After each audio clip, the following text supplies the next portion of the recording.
So this is my review of the 2019 Nissan Maxima. This is the car I've rented it for 9 days now. Been running all over Ontario.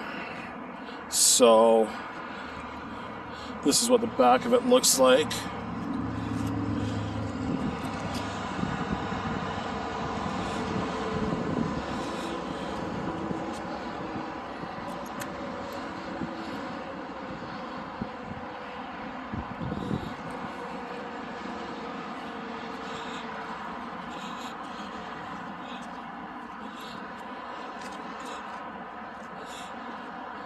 And that's it from the side.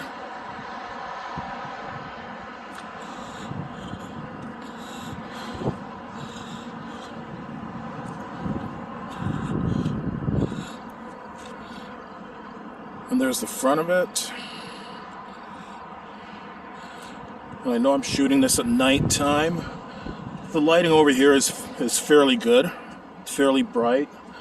But even though I'm showing you the right side, I'll show you the left side as well too, in case it comes out better in the video. So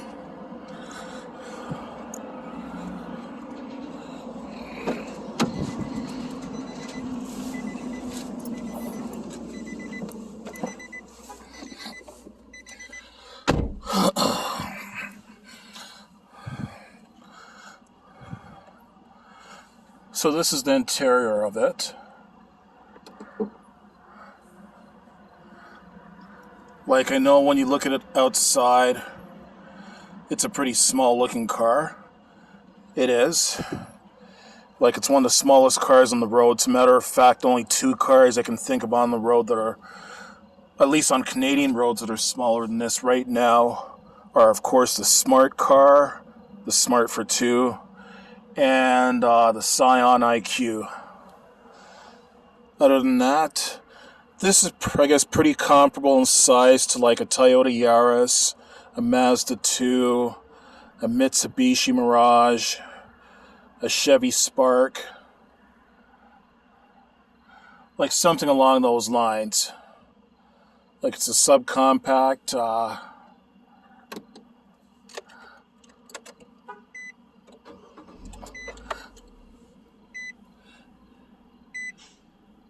This one's got on 40,000, just over 40,000 kilometers, 40,084 kilometers. You might not be able to see it. It's not, yeah, the contrast is not coming up very good on this phone, but, you know, you have Bluetooth. You know, you have the infotainment system with AM, FM stereo, iPod, Bluetooth, and all that stuff. Typical speedometer. Like, I do notice that it's missing, like, say, a temperature gauge. So the only time that you're going to know that there's a problem with the engine temperature is if a light comes on. Like, I'll show you what lights light up. So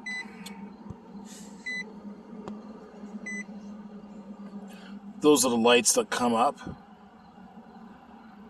if there's a problem.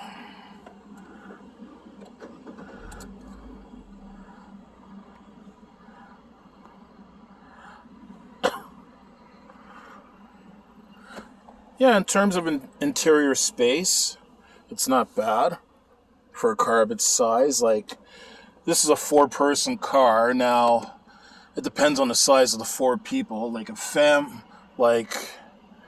I guess for a family of 4, if both the children are still babies or very young children, okay.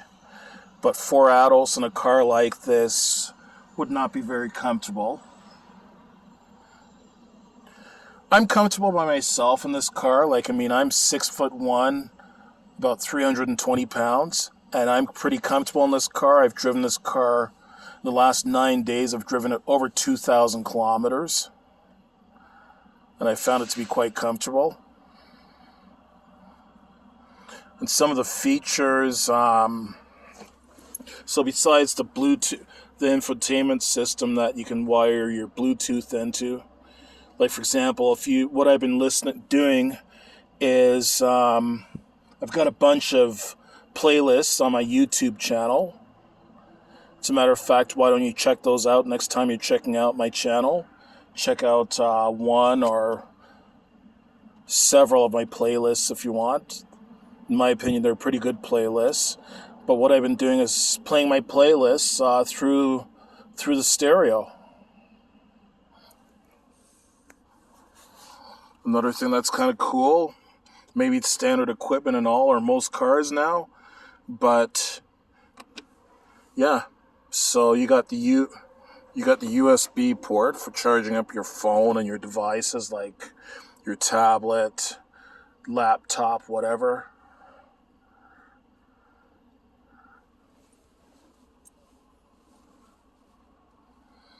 I know there was another cool feature about this car that I forgot all about. Oh yeah. Even though it's a tiny car, one of the smallest cars on the road, it's got a backup camera. Like, the contrast of that backup camera is a little bit too bright to see it. Yeah, there, you can see it better now. Yeah, it's got a backup camera for a tiny little car like this, which I was a little bit surprised at seeing in a small car like this. But I guess the last car that I owned before this, the last car I owned was a 2002 Mazda Protege 5. So, of course, that didn't have a lot of the features that this car has. And in terms of drivability, this car drives pretty nicely. Like, over the last few days, like last weekend, for example, it was quite hot here in southern Ontario. Like around the Toronto area and all that, and throughout southern Ontario, Canada, it was quite hot. It was like in the 30 degrees Celsius range. Like there was a few days where it was like 33 degrees Celsius or 92 Fahrenheit, and the humidex was probably around 40 degrees Celsius, which is about 104 Fahrenheit. So I had the AC cranked up to 4, and even with the AC cranked up to 4, I still, I could still get on the highway, no problem. Like merge with highway traffic, no problem.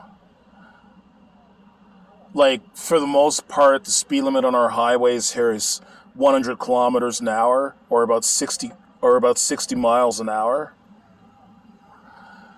And even with the AC cranked up, I'd have no problem merging. And that was just pushing the pedal moderately either. It's not like I had to floor it and rev the piss out of this car to get it up to highway speed. So for a car this size, that's pretty impressive, because I know that some other subcompact cars are pretty gutless when it comes to performance, like acceleration and all that kind of stuff. Now, I guess the only slight beefs I have with this car, now the air conditioning, it does work pretty good, but I did find, like, if you're sitting in a parking lot or driving at low speed around the city, like driving in city traffic, even with the AC cranked up to the maximum number 4 setting, it didn't feel quite as cool or quite as cold or quite as powerful as I think it should feel, like, compared to other vehicles I've driven. It wasn't horrible. Like, I wasn't dying sitting in the car, but it would be nice if it was just a little bit more powerful. Now, I don't know if that's the actual AC system that comes with this car that could do with the improvement, or if this specific AC air conditioning system in this specific car that I'm driving maybe needs servicing or something. I mean, it is a rental car after all, so these are 40,000 very, very hard-earned kilometers 40,000 kilometers, that's about 24,000 miles. So it might be just it might just be that the system needs servicing, that's all. And the only other small beef I have with this car, is that when it comes to cornering and taking curves and all that, like, let's just say it doesn't hold the road like a sports car. Like, it's got a fair amount of body roll or body lean when you're cornering and going around curves. So you just have to be careful with that. I mean, you can still take corners and curves at the speed limit or even slightly above the speed limit as long as the weather conditions permit without any problem. But just, if you're taking a sharp curve in this car, you just got to be careful. It doesn't handle as well as some other vehicles would. I guess the factors here are, number one, it's such a small, light car. Number two, it's kind of a high car, it's kind of got a high-shaped body, like a high roof line and all that stuff. I had my finger over the lens. Yeah, it's got a high roof line and all that, and it's kind of a narrow, skinny car. And it's also got skinny little small tires on it. So I guess those are all factors in it cornering. Like, it's not horrible around corners and curves, but you can't take it around corners and curves the same way you could corner with, say, I don't know, something like maybe a BMW 3 Series or something like that. It's not that I was expecting it to corner as well as a BMW, but you get the idea. It might not corner as well as it does a little bit more body roll than I was expecting it to do. Other than that, it's a good little car. I had no qualms, no problems with this car at all while I was driving it. In terms of fuel consumption, it's not bad. The furthest that I've gone in one tank with this car is about 530 kilometers. And on that 530 kilometers, with gas costing about $1.05 a liter, it took me about $36 to fill it up. So it's not bad on gas. So I rented this car from Avis, and I set up the rental through Hotwire. Within the very near future, like within the next couple of days or so, or maybe even sooner, I'm going to be doing videos about my experience with Hotwire, as well as my experience with Avis, like reviewing them and letting you know if I had any problems with them or anything like that. So stay tuned for those two videos. And of course, I have a lot more videos coming out as well too. You've seen that I've uploaded many shopping mall videos over the last week and a bit.